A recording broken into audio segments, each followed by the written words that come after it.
Thank you, Chairperson sir. I am the only speaker from my party. ऐ मेरे वतन के लोगों ज़रा आँख में भर लो पानी, जो शहीद हुए हैं उनकी ज़रा याद करो कुर्बानी। देश में थी दिवाली, वो खेल रहे थे होली, जब हम बैठे थे घरों में वो झेल रहे थे गोली। थे धन्य वो जवान वो अपने, थी धन्य वो उनकी जवानी, तुम भूल ना जाओ उनको, इसलिए सुनो ये कहानी। Honorable Chairperson sir, today I stand here not just on behalf of my party, the All India Trinamool Congress, but I stand for every single Jawan, for every single officer of the Central Armed Police Forces to oppose the CAPF Bill 2026 with all my might. I speak for those CAPF officers who are killed in action and denied the tag of a martyr. This government insists on calling them operational casualties.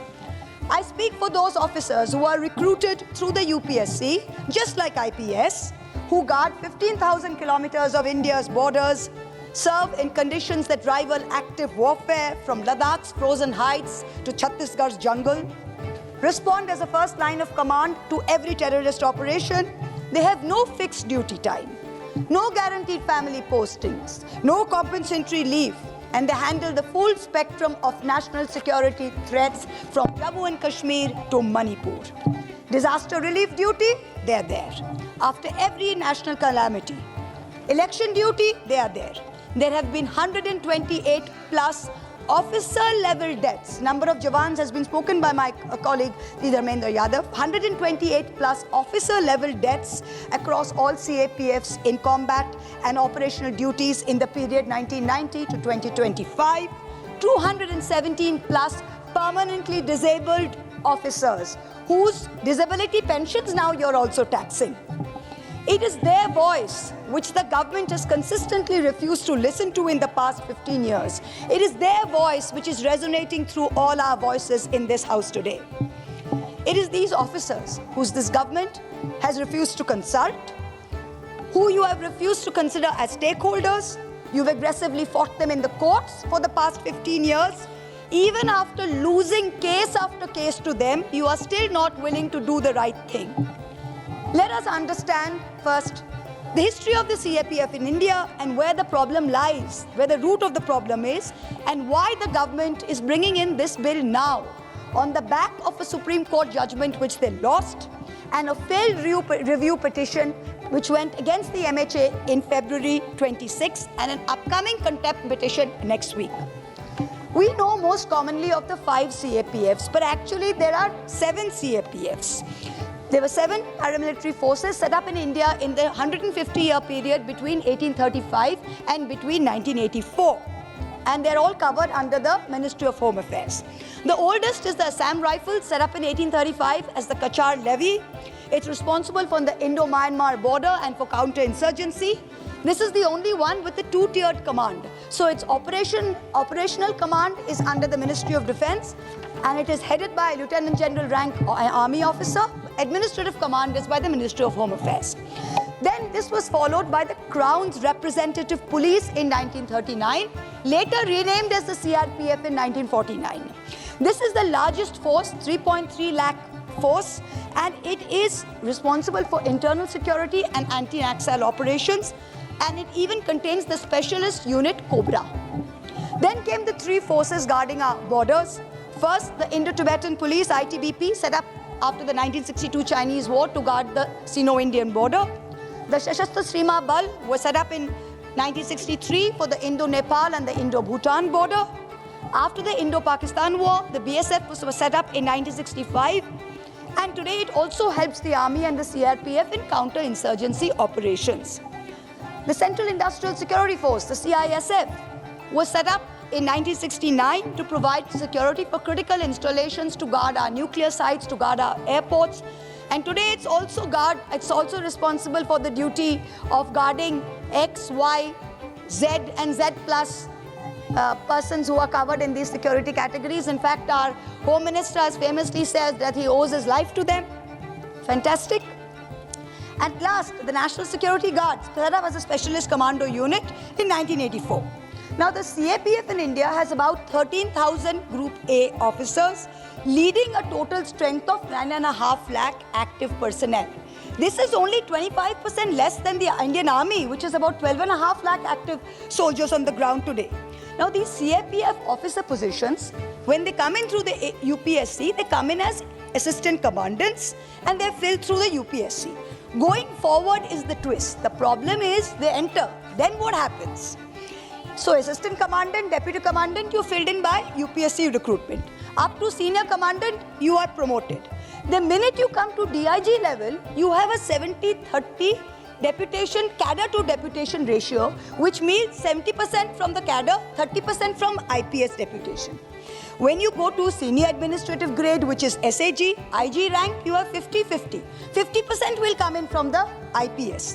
When you get to the higher levels, which is the HAGs and the Apex, which is ADGP and DG, no CAPF officer, no matter how good he is, how hard he works, can never head his own force. It is always going to be from outside.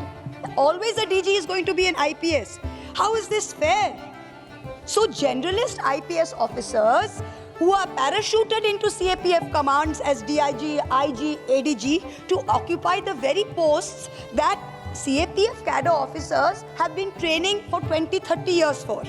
So a CRPF commandant with Cobra experience in Bastar and Chhattisgarh is watching silently as an IPS officer with no CAPF background is suddenly assuming command over him. How is this fair? You tell us. Every time the BJP pulls some unknown BJP worker out of the hat and makes them chief minister, they tell all of us, look how great the BJP is. Even the lowliest worker can get to the top post. Even our Pradhan Mantri came from very humble background. He's become the Prime Minister. The top job is available to him. Then how can this government, led by this very ruling party, deny this meritocracy to the men who are shedding and staking every drop of their blood for this country? What kind of double standards are these? Now, there was a historical reason before for this IPS deputation. When the new services were set up in 62, 63, 65, 69, what happened? There was going to be a time lag of 20 to 30 years when in-house officers rose to senior positions through career progressions. So, even then, when there was a shortage of cadre officers, they did not put down on paper there should be reservation for IPS. The IPS officer deputation was only meant to be a temporary stopgap arrangement. It was never meant to be a permanent hegemony over the forces. When you see Lalan Prasad Singh, ICS, he was Union Home Secretary. In 1970, what did Lalan Prasad Singh say? He said, finding avenues of promotion for officers of the IPS cannot be the overriding objective. The force must provide adequate avenues of promotion to its own officers. Take Khusro Rustamji. He himself was an IPS. He was the first DG of the BSF 1966 to 1970. What did he say? In due course, there would be sufficient officers to occupy the higher ranks of deputy commandants and would not like to take IPS or army officers on deputation. This is Khusro Rustamji. The Khusro Rustamji committee report was the basis on which the Coast Guard was set up. In the report, he said that the DG of the Coast Guard should be somebody from the Coast Guard. That is why today the Coast Guard is not led by an IPS officer, it is led by somebody from the Coast Guard. Now, Kanetkar, DG Kanetkar, first DG of the CRPF in 1966. What did he say? He said, I felt that the claims of such CRPF senior officers for higher ranks should not be ignored. Then we have the 7th Central Pay Commission report in 2015. Mentions clearly, such Group A officers should get sufficient opportunity to man senior positions in the CAPF. The percentage of posts earmarked for deputation officers should be reviewed and service rules should be amended. Officers from the CAPF must be made eligible for manning the highest post of Director General DG. 2018, it is the BJP government. There are 2 committee reports both saying exactly the same thing. The first, there's an estimates committee report headed by Murli Manohar Joshi in March 2018. What does it say? It is surprising to note that even when these officers recruited by IPSC through open competition, and that too at officer level, the top position in CAPF are occupied by IPS officers. IPF officers, in spite of competence and efficiency, cannot have the advantage of expertise that the insider has. This is the truth. The harshest comments came from the report in December 2018 by the Parliamentary Standing Committee on Home Affairs, chaired by Mr. Chidambaram. Very, very stringent comments. What does it say? The CAPFs have come of age. However, neither short of experience nor short of numbers. No more than 25% posts should be reserved for officers coming on deputation, and there should be no reservation of posts of Director General in any CAPF, and officers of CAPF should be given equal opportunity to reach the topmost ranks. In spite of all these experts, in spite of all these reports, what does this government do? First, the central government even refused to recognize that the CAPF was an organized Group A service, which is commonly known as OGAS. They said, you're not an OGAS. CAPF officers went to the Delhi High Court. In 2015, the High Court ruled in their favor, and they said very clearly that the 5 CAPF, which is the CRPF, BSF, ITBP, SSB and CISF, are definitely part of OGAS and entitled to 6 pay commission, non-functional financial upgradation. Government, what did it do? It didn't listen. It went to appeal in the Supreme Court.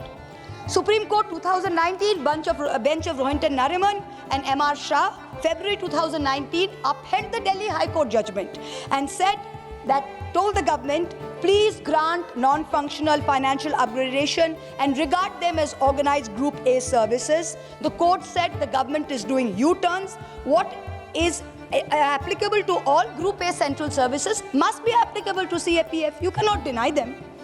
The 2019 order also said that start their career review immediately and finish by 30th June 2019.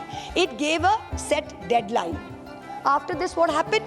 The cabinet met in July. Narendra Modi ji chaired the cabinet, met in July 2019 and said, all right, we'll pay you. They agreed to the financial part of it, which was the non-functional financial upgradation. But they did nothing about the cadre review and amending the service rules and stopping the deputation. They did nothing.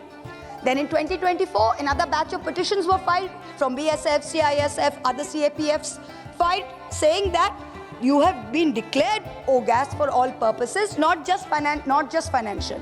So why are consequential steps like cadre review and restructuring not being done? Finally, on May 23rd, 2025, just listen to the saga. Listen to this 13-year saga. सुन लो ये कहानी, सबको सुनना है ये कहानी. 13 years. May 23rd, 2025, Supreme Court bench of Justice Oak and Justice Bhuiya gave an order in favor of the CAPF. I have the order here, section 45. Says very clearly, amend the service recruitment rules with all consequential bench benefits after hearing CAPF officers within 6 months. Complete the cadre review, which was due in 2021, within 6 months. Phase out deputation posts up to IG, SAG level within 2 years. What does your government do? Does it listen? No. Immediately goes for a review petition. Who are you fighting? You're fighting the 13,000 officers who fight and die for our country. Is this the battle you should be picking? The MHA's review petition was dismissed by the Chief Justice in October. Chief Justice Surya Kant dismissed it. The judgment is final and binding. Yet, neither directive has been complied. A contempt petition has been filed against the MHA in January. Hearings were held in February and March. Additional Solicitor General of the Government of India stands up and says, no, we are considering legislative alternatives. Now, what is this great legislative alternative? These 4 pages I hold in my hand, this bill. This is the legislative alternative. It is not even worth the paper it is printed on. Do you know why? I'm going to read out clause 3. Clause 3 of this bill says, notwithstanding anything contained in any other law for the time being in force, any judgment, decree or any order issued from time to time, the central government may by notification make rules to provide for the method, manner and mode of recruitment including promotion and deputation, And such rules shall provide for 50% of the post to be filled by deputation in the rank of IG, minimum of 67% of the post to be filled in deputation in the rank of ADG, and all the DG and the special DG posts shall be done by deputation. Now, I think the law ministry of this government has gone to sleep. You know, it's been a long winter. It's still not summer yet in Delhi. I think they're still hibernating. They need to come out of hibernation. Why? Because you are not even saying this in the actual act, in the bill which will become an act. You're not saying it. You are saying you will bring in rules. I think the law ministry has not even considered that on October 29, 2025, the Supreme Court gave a very big judgment. Justice Dipankar Datta and Justice Augustine George Massey gave a judgment which said that legislature cannot override court judgment. It can only cure defects forming its basis through valid amendments. So if it is settled principle in law that even an act cannot override a judgment, you are trying to bring in rules that will override a judgment. And not only a judgment that is withstood a review. That's the kind of judgment you're trying to bring in. So you are following a path that is morally reprehensible but legally fallacious. You're bound to be struck down in the court. The state is killing officer morale with structural stagnation, and then you're expecting battlefield excellence. Look at the numbers. 438 suicides among CAPF personnel in the last 3 years. That's nearly 150 suicides on average per year. 300% increase in fratricides in CAPF personnel in just 1 year, 24 to 25. 50% increase in resignations among CAPF personnel between 2014 and 2025. In the statement of objects and reasons in this bill, which is on the last page, you're saying, for ensuring close coordination between the union and the states for effective operational functioning, it is essential to maintain the existing system of deputation of the IPS in the CAPF. Now, with due respect, sir, this is completely false. Actually, this IPS deputation in the CAPF is being weaponized against the opposition during the time of election. In Bengal, what have you done today? You've removed all Bengal cadre IPS officers. You have shifted every single state cadre police officer. Why? Because you are saying they are agents of Trinamool. Fine, they are agents of Trinamool. But what have you done? What have you done is you have brought in IPS officers from every BJP-ruled state to control the CAPF in Bengal. Let me give you one example. In Bengal today, there are 2,500 CAPF companies. That's 2.5 lakh soldiers on the ground being controlled by one key player, Shalabh Mathur, IG rank officer, 2006 batch, UP cadre. He only joined the CRPF on deputation in January, 2 months ago. And he is already there in the Bengal polls. His wife is posted as Joint Director, Central Intelligence Bureau. In Calcutta, Manipur cadre IPS. Another backed up duo, Ashish Bharti, Swapna Meshram, both IPS DIGs 2011 Bihar cadre, recently joined CRPF, posted to Bengal. Now, why suddenly post two husband-wife duos with no experience in Bengal who have just joined CRPF? Make it brief, kindly conclude your time. I've got 1 minute more, sir. Now, last Sunday in Leh, the Honorable Chief Justice of India, Surya Kantji, told us that the nation must never place its soldiers in the position of fighting two battles at once. One at the frontier and another at home for what is lawfully theirs. This is the Chief Justice of India saying this. Now, instead of improving working conditions, improving equipment, improving food, improving acclimatization, pensions, making sure that their children get, when they are transferred, their children get admission into Kendriya Vidyalayas, what is the government doing? It is hell-bent on demoralizing and destroying the careers of 13,000 CAPF officers and the morale of the 10 lakh strong force they lack. Please, kindly. I have got 1 minute more, sir. I'm the only speaker, please. 1 minute more, sir. I have 1 minute more, sir. I have 1 minute more. The Home Minister knows he is wrong. Yesterday he did not come to the Rajya Sabha. Today his deputy has stood here to bring this bill into this house. We, the Trinamool Congress, are not going to sit back while you play political games over our brave forces. Please send this bill to a select committee to deliberate on it. India has one rallying call. Sir, one last line. India has one rallying call. Jai Jawan, Jai Kisan. This government has already got the inglorious record of bringing in the shameful farm laws and was forced to backtrack by our Thank you, Srimati Lovely Kisans. Anand. Don't make the same mistake again. Srimati Don't Lovely. make the same mistake again.